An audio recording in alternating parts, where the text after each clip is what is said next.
तो hello everyone, कैसे आप तब मजे में होंगे। तो मैं लेके आया हूँ आपके लिए दो मज़ेदार कहानियाँ, जो कहानी आपको दिखाएगी, समझाएगी कि लाइफ में क्या नहीं करना है। कुछ चीज़ें ऐसी होती है जो हमें नहीं करनी चाहिए, फिर भी हम करते हैं जोश में आके, और वो हमें बहुत ही बुरा खामियाजा भुगतना पड़ता है। कभी ऐसी गलतियाँ ना जो नहीं करनी चाहिए वो करते हैं, उससे ना हमारी कभी मौत भी हो सकती है। आपने कभी सोचा है? तो मैं ऐसी ही कहानी लेके आया हूँ, जो नहीं करना था उन लोगों ने वही सारी चीज़ें की, और एंड बहुत बुरा था उनका।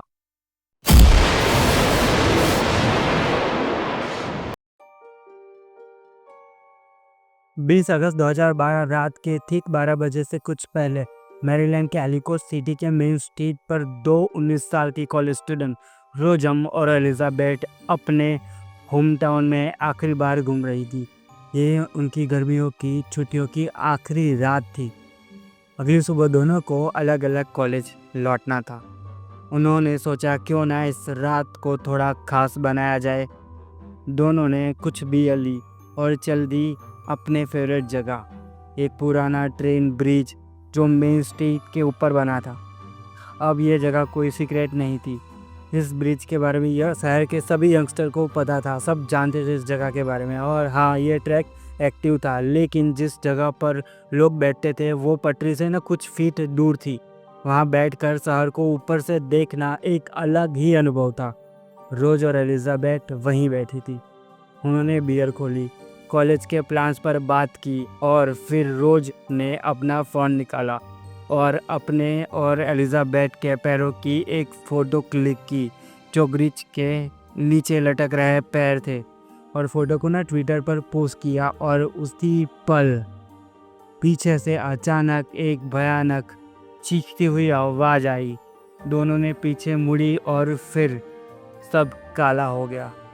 वो आवाज़ किसी ट्रेन की थी जो पीछे से गुजर रही थी, लेकिन ट्रैक तो दूर था, तो ट्रेन से उन्हें खतरा नहीं था। असली ट्रेजेडी कुछ और थी।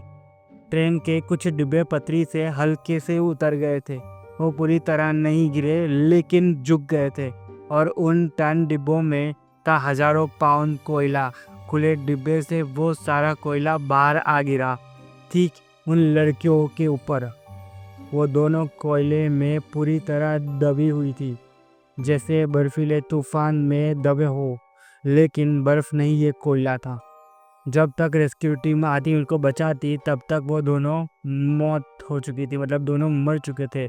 रोज और एलिजाबेथ इस दुर्घटना की एकमात्र मृतक थी जिसकी मृत्यु हुई थी, और उनके परिवार ने रेलवे कंपनी पर केस किया, लापरवाही का आरोप लगाया, और बाद में दोनों को ना मुआवजा मिला, लेकिन कितना ये कभी सार्वजनिक नहीं किया।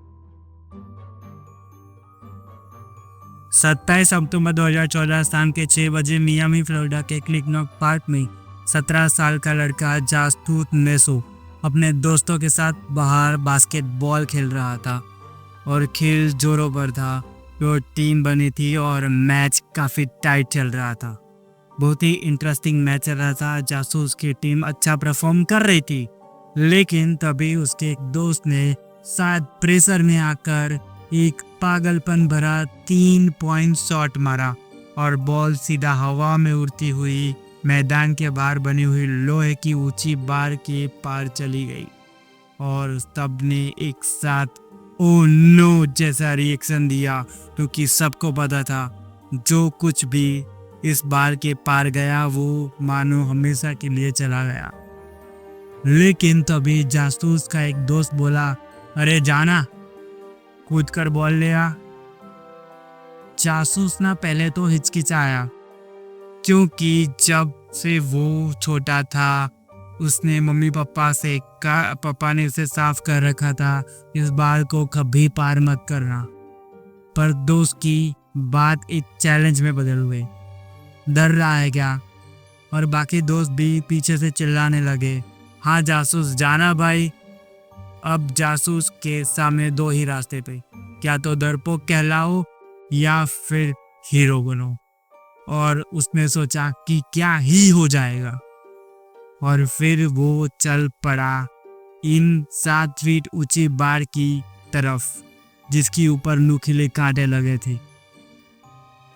और अब जासूस ने सावधानी से बार चढ़ी, कांटों को पार किया और दूसरी तरफ नीचे कूद गया। थोड़ा सा हिला डुला और फिर खुद उठकर खुद को झाड़ा और देखा कि बॉल कुछ ही कदम दूर पड़ी है। उसने बॉल उठाई और हंसते हुए अपने दोस्तों की तरफ बॉल फेंकी, जैसे कह रहा हो, देखो बोलो कौन हीरो है। लेकिन तभी उसकी नज़र पड़ी थोड़ी दूर एक और बॉल पर पड़ी, एक दूसरी बार के पार। हाँ, एक और बार थी, पहले वाली से बिल्कुल मिलती जुलती। और जैसे उसने सोचा इसको भी पार कर लूँ, 2 बॉल हो जाएगी, अगली बार एक खो गई तो बैकअप रहेगी। इस बार उसने किसी को कुछ नहीं बताया, बस सीधा दूसरी बार की तरफ बढ़ गया। फिर से चढ़ा, कांटों को पार किया और जैसे ही दूसरी तरफ कूदा, कुछ ऐसा हुआ जिसकी किसी ने उम्मीद नहीं की थी। बास्केटबॉल कोर्ट पर खड़े उसके दोस्त और सब अचानक चीखने चिल्लाने लगे। कोई भाग रहा था, कोई 911 पर कॉल कर रहा था। सब कुछ एकदम अफरा तफरी में बदल गया। पुलिस और एम्बुलेंस आई, उन्होंने दोस्तों से बात की और जब उन्होंने देखा कि जासूस जा गिरा था तो उन्होंने फिर झुका लिया। जासूस ने जिन 2 बाड़ों पर पार किया था वो एक इलेक्ट्रिक पावर ग्रिड से घिरा हुआ था और उन पर साफ लिखा था, danger higher voltage, do not enter the fatally risk. जासूस जब दूसरी बार के अंदर कूदा, वो सीधा एक लाइव इलेक्ट्रिक वायर पर जा गिरा, जिसका 5 लाख वोल्टेज बिजली का झटका था। तुलना करें तो एक बिजली की कड़क के करीब 3 लाख वोल्टेज होती है।